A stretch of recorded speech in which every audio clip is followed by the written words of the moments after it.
जन्म सुकुमार।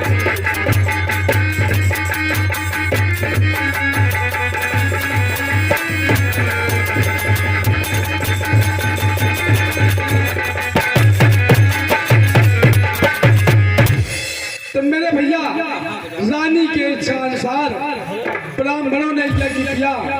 यज्ञ के द्वारा रानी के उधर एक बहुत सुंदर कन्या का जन्म हुआ।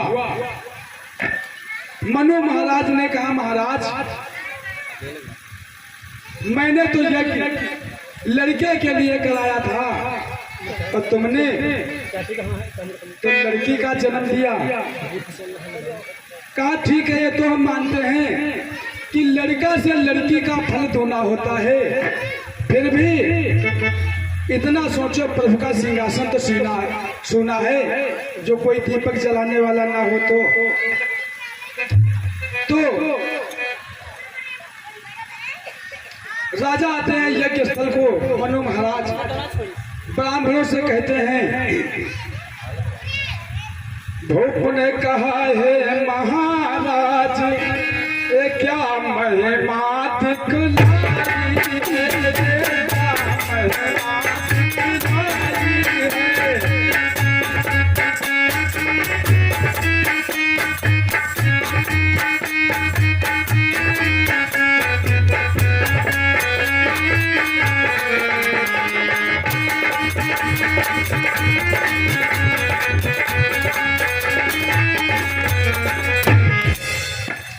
तो राजा ने कहा, महाराज जी या क्या तुमने महिमा दर्शा दिया कि मैंने लड़का बताया था और आपने तो लड़की दे दिया। तो राजा साहब कहते, राजा ब्राह्मण से कहते हैं, मनु महाराज क्या अंतर पड़ा विधानों में जो सुकुमारी प्रगटाई है। मनु महाराज कहते हैं कि भूप ने कहा है महाराज ये क्या महिमा दिखलाई है, क्या अंतर पड़ा विधानों में जो सुकुमारी प्रगटाई।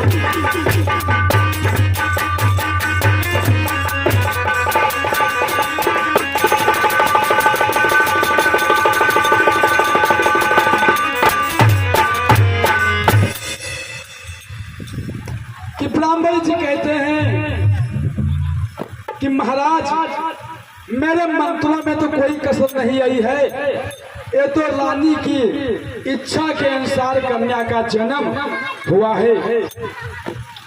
तो राजा कहते हैं, भूप ने कहा है भूप ने कहा श्री महाराज बेटी का फल तो दूना है, पर दया धाम इतने पर तो प्रभु का सिंहासन सोना है। कि मनु महाराज कहते हैं गुरुदेव कि लड़का से लड़की का फल तो दोना है, इतने में देखो परमात्मा का सिंहासन सोना है। तो मनु महाराज कहते हैं गुरुदेव या तो इस लड़की के बदले हमको दूसरा लड़का दे दो या लड़की को लड़का कर दो कि मैंने यह लड़का के लिए तुमसे कराया था। तो ब्राह्मण लोगों ने संकट में पड़ गया। बोले जो मंत्रों में दम सतयुग त्रेता द्वापर में था वो मेरे भैया आज मंत्रों में दम कलयुग में है कि साधा समेत मंत्र का उच्चारण करो तो देखो क्या नहीं संसार में मिल सकता है। इसलिए विनय है बार बार, इसलिए विनय है बार बार, वरदाय की इच्छा भर दो, या तो दूसरा कुंवर दे दो या बेटी को।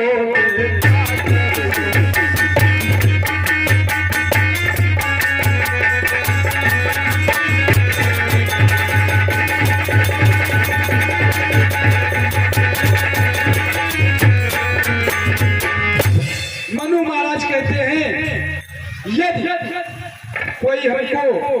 लड़का दे दो या बेटी के बदले बेटा कर दो। तो ब्राह्मणों ने मेरे भैया वहां मंत्रों का उल्टा प्रयोग किया कि मंत्र के द्वारा वो लड़की से लड़का तो हो गया, बोले बीच में फिर उसको लड़की बनाना पड़ गया कि उल्टा यंत्र विधान हो गुरु ने सहित स्नेह अदल बदल के साथ ही बदल गई हो। तो बेटी से बेटा हुआ पड़ा सिंधु मन नाम, नभ बन को गमनित हुए सौंप उसे धन धाम। तो मेरे भैया जब लड़की से लड़का हुआ तो मनु महाराज ने राजपाट सारा राजा सिंधमन को दे दिया। उसके बाद में मनु महाराज ने जंगल को तपस्या करने के लिए चले गए। उतने में कि जो राजा का पहला लड़का होता था तो बड़े के नाते से राज तिलक उसका होता था। तो राजा लोग पहले जितने हुए तो राजा लोग शिकार करते थे मेरे भैया, राजा लोग शिकार करते थे। तो सिंधमन राजा अपने सेना के साथ में वो शिकार खेलने जाते हैं।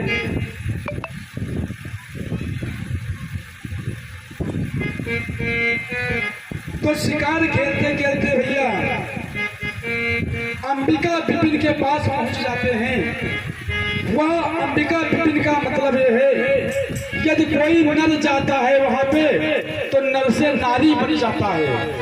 यदि कोई भी नर अंबिका विपिन में पहुंच जाए तो नर से नारी बन जाता है।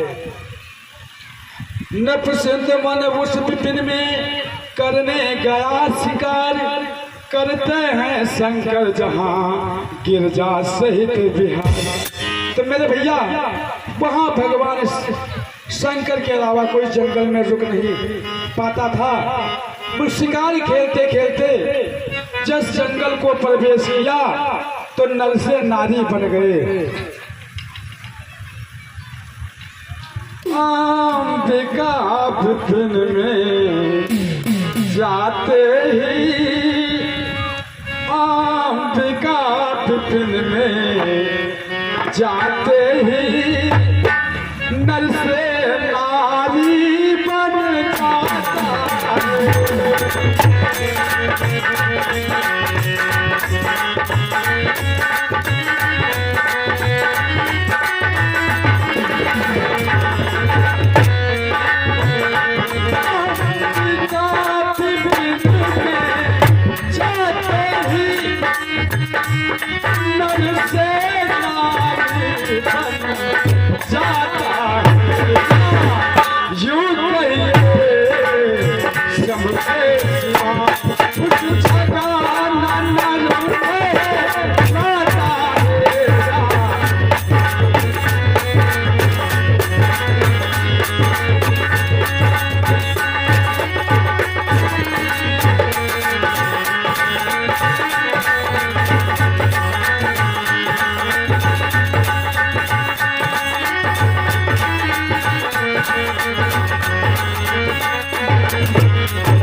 मेरे भैया जब राजा सिंधमन ने अंबिका विपिन में प्रवेश किया तो प्रवेश होते होते मेरे भैया नर से नारी बन गए कि जिसकी जड़ बिगड़ जाती है तो मेरे भैया उसकी पलई कभी नहीं सीधी होती है। कोई ना कोई कारण तो बीच में आ ही जाता है कि राजा सिंधमन अंबिका विपिन में जब प्रवेश किया तो मेरे भैया नर से नारी बन गए।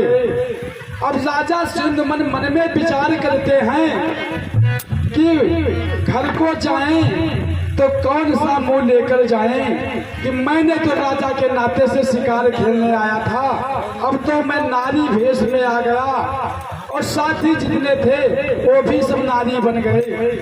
राजा सिंधवन मन में सोचते हैं अब कहाँ को जाएं, चलो इसी जंगल में कहीं चल फिरकर भटक कर अपना जीवन समाप्त कर देंगे। घर जाएं तो कैसे जाएं।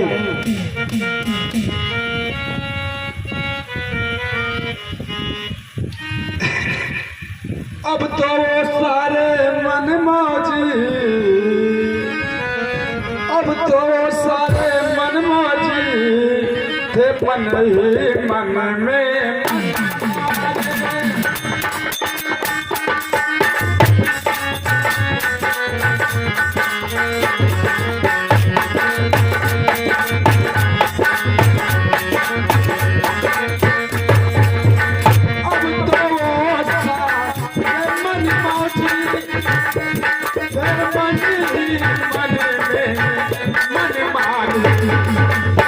कह सके ना दूसरे से, कह सके ना दूसरे से लाचार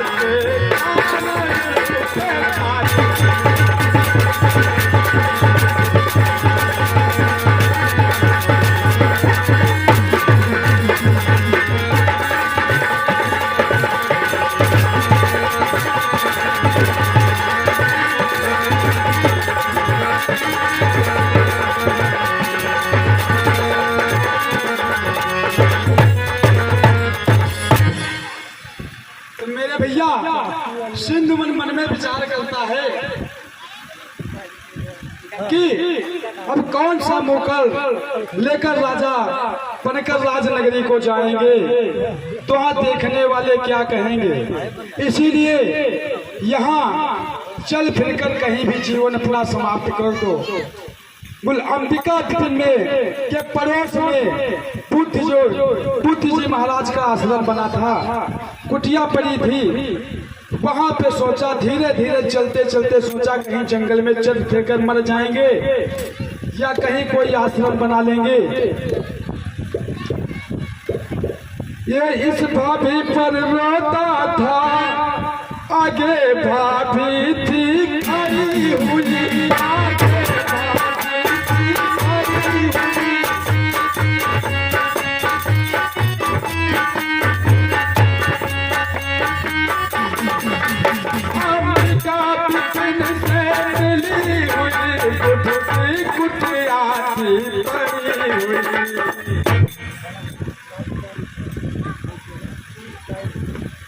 हमारे परम सम्मानी दादा श्री